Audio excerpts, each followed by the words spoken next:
రాజీవ్ ఆరోగ్యశ్రీ బకాయిలు గత సర్కార్ నుంచి వచ్చాయని తమ ప్రభుత్వ హయాంలో ఇప్పటివరకు 2,408 కోట్లు చెల్లించినట్లు ముఖ్యమంత్రి రేవంత్ రెడ్డి తెలిపారు. ఆరోగ్యశ్రీపై సభ్యులు అడిగిన ప్రశ్నలకు సీఎం సమాధానమిచ్చారు.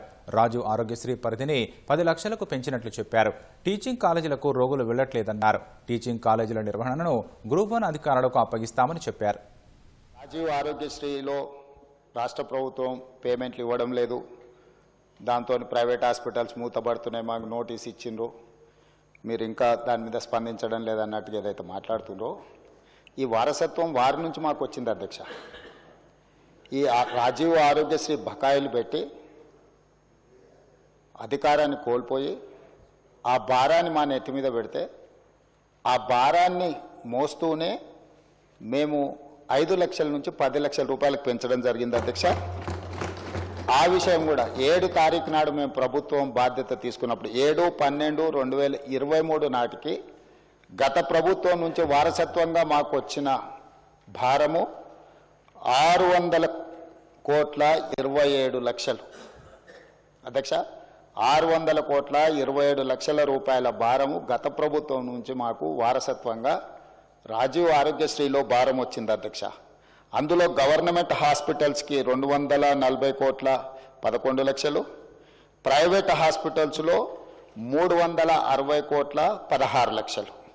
అదేవిధంగా అధ్యక్ష, మేము ప్రభుత్వం వచ్చిన తర్వాత మేము చేసిన పేమెంట్స్ 7/12/2023 నాడు మేము పదవి చేపట్టినాక 8/12/2023 అంటే ఫైనాన్షియల్ ఇయర్ 2023-24 అంటే కంప్లీట్ మార్చ్ 31, 2024 వరకు వాళ్ళు లేరు అధ్యక్ష. 3 నెలల ముందే ఈ ప్రభుత్వం బాధ్యత తీసుకున్నది. ఈ ప్రభుత్వం బాధ్యత తీసుకున్న 8/12/2023 నుంచి ఈ రోజు వరకు 2,408 కోట్ల రూపాయల 51 లక్ష ఇప్పటి వరకు మన ప్రభుత్వం పే చేసింది అధ్యక్ష. ఇందులో గవర్నమెంట్ హాస్పిటల్స్కి 927,99 లక్షలు, ప్రైవేట్ హాస్పిటల్స్కి 1,480,52 లక్షల రూపాయలు. అంటే గవర్నమెంట్లో 34 కోట్లు పర్ మంత్ ఇస్తే ప్రైవేట్లో 55 కోట్లు పర్ మంత్ ఇవ్వడం జరిగింది అధ్యక్ష. అదేవిధంగా అధ్యక్ష, ఈ రోజు అవుట్ స్టాండింగ్ ఇప్పుడు వారు ఏదైతే చాలా అవుట్ స్టాండింగ్ ఉందని అంటుండ్రో యాజ్ ఆన్ డేట్ 25th వరకు క్యాలిక్యులేట్ చేస్తే ఈ రోజు వరకు 727.75 కోట్లు. అంటే వాళ్ళు ఇచ్చిపోయిన 600కు మేము 28 నెలల అదనంగా బకాయి పడ్డది 100 కోట్ల చిల్లరనే అధ్యక్ష. మన ప్రభుత్వం ఎక్కడ కూడా ఎప్పటికప్పుడు దాదాపుగా ఇచ్చుకుంటూనే వచ్చినాము. పాత బకాయిలను తిరిగి చెల్లించడానికి ఆ భారాన్ని వదిలించుకోవడానికి ఇప్పుడు కష్టమవుతుంది. వాటిని కూడా ఏ విధంగా చెల్లించాలనే ప్రణాళిక మనం చేసుకుంటూ వస్తున్నాం అధ్యక్ష. అందులో కూడా గవర్నమెంట్ హాస్పిటల్స్కి ఎక్కువ బకాయి ఉంది. గవర్నమెంట్ హాస్పిటల్స్కి 496.31 కోట్ల రూపాయలు బాకీ ఉంటే ప్రైవేట్లు ఉన్నది 231.44 కోట్లే అధ్యక్ష. సో ప్రైవేట్లో బకాయిలు చాలా తక్కువ ఉన్నాయి.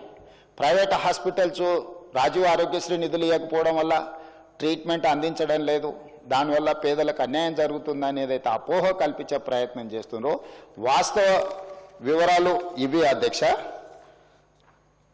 అదేవిధంగా గతంలో 2022-23 రాజీవ్ ఆరోగ్యశ్రీలో నెలకు 102 కోట్ల రూపాయలు దాదాపుగా బుక్ అయితే ఈరోజు 25-26లో ప్రతి నెల 184 కోట్ల రూపాయల హాస్పిటల్కి ప్రజలు వైద్యం కోసం వెళ్తున్నారు అధ్యక్ష. అందులో కూడా గవర్నమెంట్లో 54 కోట్లు 22-23లో, ప్రైవేట్లో 48 కోట్లు. ఈరోజు గవర్నమెంట్లో 87 కోట్లు, ప్రైవేట్లో 97 కోట్లు.